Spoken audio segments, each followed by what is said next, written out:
What up, your Tim is here. Now, here is my throwback segment where I talk about the films that turned 10, 20, and 30. All right. The films turning 10 years old. Wow. We got Identity Theft. Now, this is directed by Seth Gordon, who directed the Horrible Bosses movies. He did the Baywatch remake a couple years ago.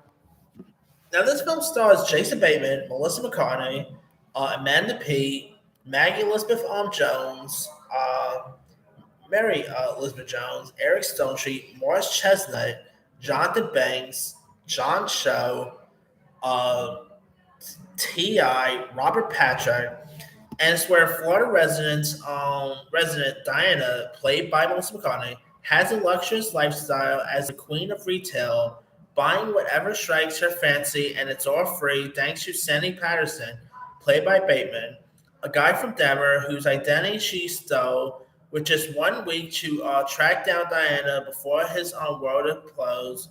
The real Sandy heads south to confront the unapologetic con artist and bring her back to Denver so that he can clear his name and restore his shattered ratings. And this movie did not really get much love, but I enjoyed it. I had a fun time. Like the dynamic chemistry between Jason Bateman and Melissa McCartney, I thought was great. Of course, Melissa McCartney was coming off of her big breakthrough role in Bridesmaids, and I know she was awesome in this. So if you guys have not really seen Identity Theft, do yourself a favor, go watch it. Really fun comedy. All right, of course, Steven Soderbergh has Magic Mike's Last Dance coming out this week, but 10 years ago, him and Channing Tatum reteamed for another film called Side Effects, starring Rooney Mara, Channing Tatum, Jude Law, Catherine Zeta-Jones, and Dow. It stars Rooney Mara as a woman who is prescribed experimental drugs by a psychiatrist. By psychiatrist is played by Jude Law and Catherine Zeta-Jones, and where like after her husband is released from prison here, um, and it's not really a great film. It's not like Steven Soderbergh's best work, but it's really intriguing. I thought like Rooney Mara was great in this. Channing Tatum was terrific.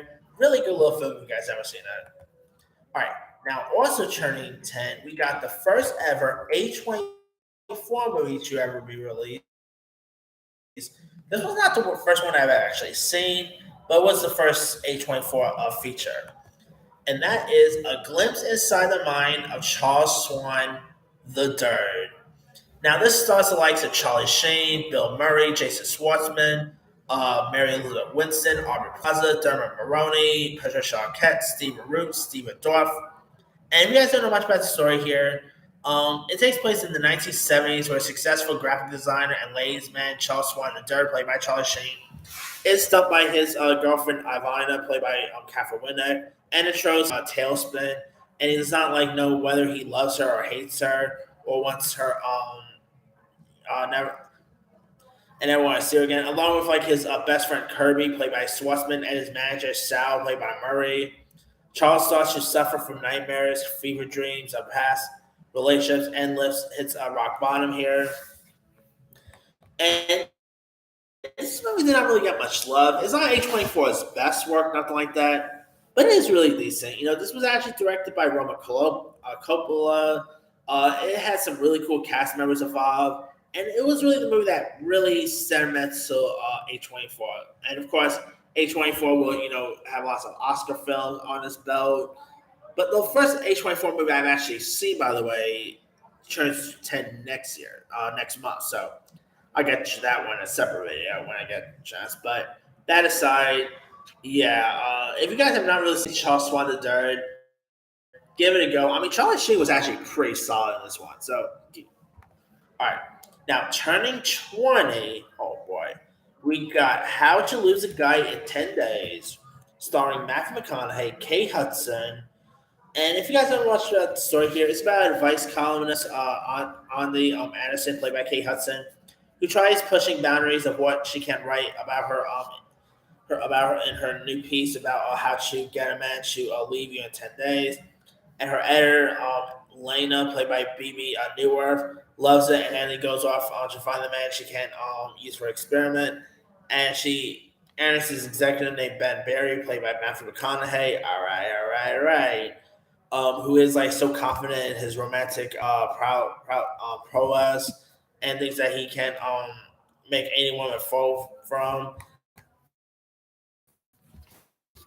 And this is a really decent, cute rom com. I think Matthew McConaughey's terrific.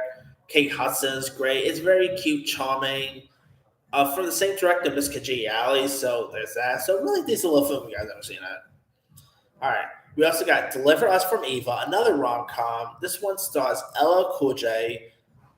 You also got Gabrielle Union, Megan Good, Dwayne Martin, Terry Crews, and it's where Gabrielle Union plays Eva, who has been in charge of her younger sisters ever since their parents died.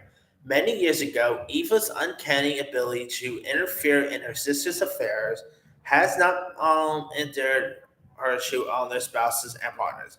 The men would like to close out and divide up the family trust fund that Eva oversees, so they can code a simple plan. Get this strap blazed man, Ray Adams, played by LL Cool J, to romance and distract Eva from her family duties, and of course, spark flies between Ray and Eva. And this is actually a really decent rom com. I mean, Ella Cool J and Gabrielle Union both have really good chemistry with each other. Megan Good, I love. I think she's always terrific. Anson Atkins was also in this. Nice to see Terry Crews popping up in this film. It is a really decent rom com if you guys ever seen that. All right, we also got the terrible sequel, Shanghai Knights. Now, this is the follow-up to Shanghai Noon, which got released like in late 1980s. I believe 1997, if I'm not mistaken. And this does star Owen Wilson, Jackie Chan. We're like after taming the Wild West in the comic Shanghai Noon, Chon Wing, played by Jackie Chan, and Roy O. Bannon, played by Owen Wilson, all back in the saddle, but off the range. This time, they're out to settle a score in civilized London in the sequel. Shanghai Knights, when a Chinese rebel murders Chan's estranged father and escapes to England, Chan and Roy makes their way to London with revenge on their mind. And this is terrible. The first film is great, but the sequel does not really hold up. It was, of course, directed by David Dobkin, who actually later go on to direct Owen Wilson in Wedding Crashers. But this was not a great film at all. It's just does not really make what made the first one great. It just is not all that amazing. So yeah, one of the least favorite sequels here. So yeah, but hey, there is still talking about a third one, and you know what? Despite the movie not being great, Jackie Chan and Owen Wilson both have really decent chemistry. So there's that. Anyway, also turning 20, we got the horror thriller May. May stars Angela Bettis, Jeremy Sisto, Anna Faris, and the film follows a lonely young woman played by Angela Bettis, traumatized by a difficult childhood and her increasingly desperate attempts to connect with the people around her. This movie is so creepy, man. It was directed by the same guy who directed Or Cheerleaders Die. He's done some other really cool stuff before too. He did this little horror movie years ago called The Woman, which was really creepy. He just put out that Stephen Lang Old Man movie, but May is his best work. I mean, this movie is completely creepy. Angela Battis, I think, is great in this.